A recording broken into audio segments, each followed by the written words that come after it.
নমস্কার, বাংলার কণ্ঠে আপনাদের স্বাগত। আমি আপনাদের সঙ্গে। আজকের প্রতিবেদন কোনো সাধারণ রাজনৈতিক তরজা নয়।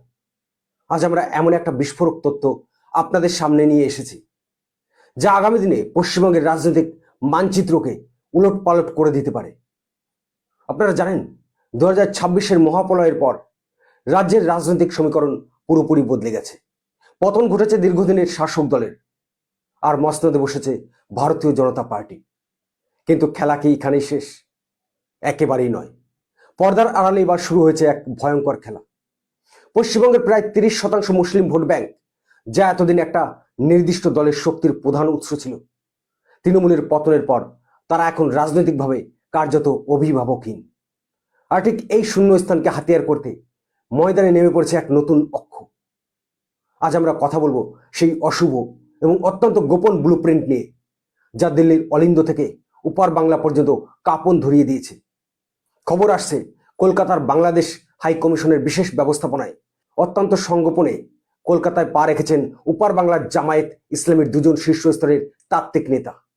হ্যাঁ, ঠিকই শুনছেন, বাংলাদেশের জামায়াত। আর কলকাতায় এসে তারা কাদের সঙ্গে বৈঠক করলেন? কোনো উগ্রপন্থী সংগঠন নয়, তারা সরাসরি বৈঠক করেছেন এ রাজ্যের প্রধান বাম দল সিপিএম এর দুই শীর্ষ নেতার সঙ্গে, রাজ্য সম্পাদক মোহাম্মদ সেলিম এবং বর্ষিয়ান আইনজীবী তথা নেতা বিকাশ রঞ্জন ভট্টাচার্য।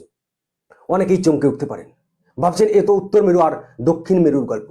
কমিউনিস্টদের সঙ্গে মৌলবাদী জামায়াতের বৈঠক কিভাবে সম্ভব, যারা নিজেদের ধর্মনিরপেক্ষতার ধবজাধারী বলে দাবি করে? তারা কিভাবে উপার বাংলার কট্টরপন্থী শক্তির সঙ্গে এক টেবিলে বসে?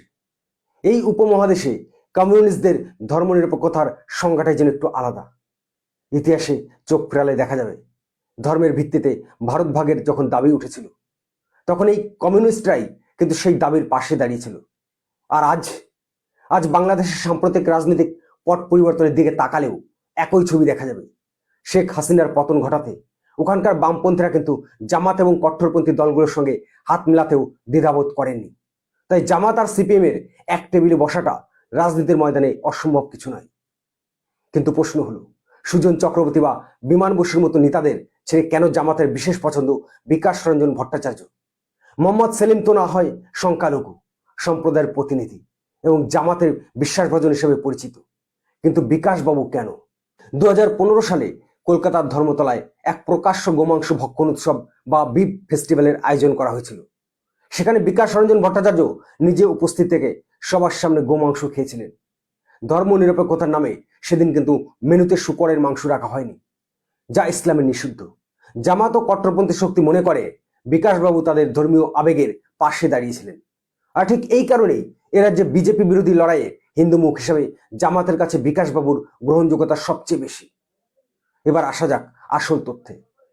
এই অতি গোপন বৈঠকে ঠিক কি ব্লুপ্রিন্ট তৈরি হয়েছে? আমাদের অনুসন্ধানী সূত্র যা জানতে পেরেছে তার রীতিমতো শিউরে ওঠার মতো।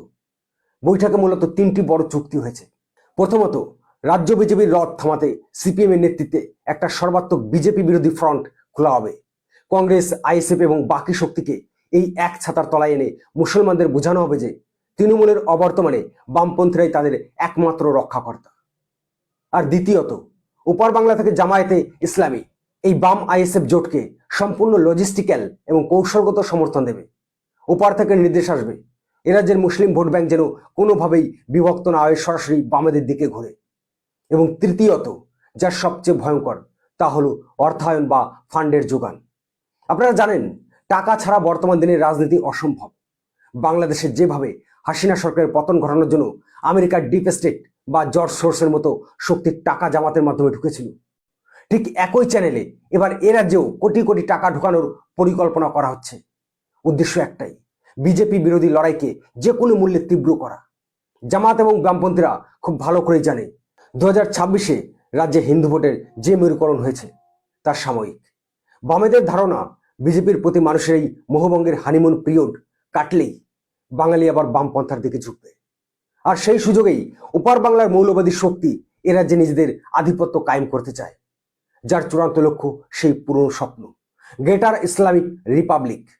তৃণমূলের পতনের পর এই 30% ভোট ব্যাংক কোন দিকে যাবে? বিজেপিও কিন্তু বসে নেই, তারাও চেষ্টা করছে সংখ্যালঘুদের একটা অংশকে জাতীয়তাবাদের মূল স্রোতে সামিল করতে।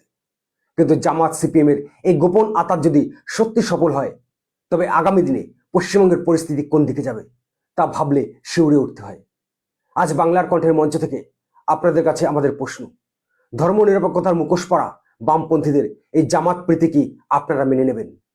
বিকাশ রঞ্জন ভট্টাচার্য কি পারবেন ওপার বাংলার শক্তির ভরসায় এরা যে নতুন করে নিজেদের জমি ফিরে পেতে? আপনাদের মূল্যবান মতামত নিচে কমেন্ট বক্সে অবশ্যই জানান। আজকের মতো এখানেই শেষ করছি। চোখ রাখুন বাংলার কণ্ঠে। ধন্যবাদ।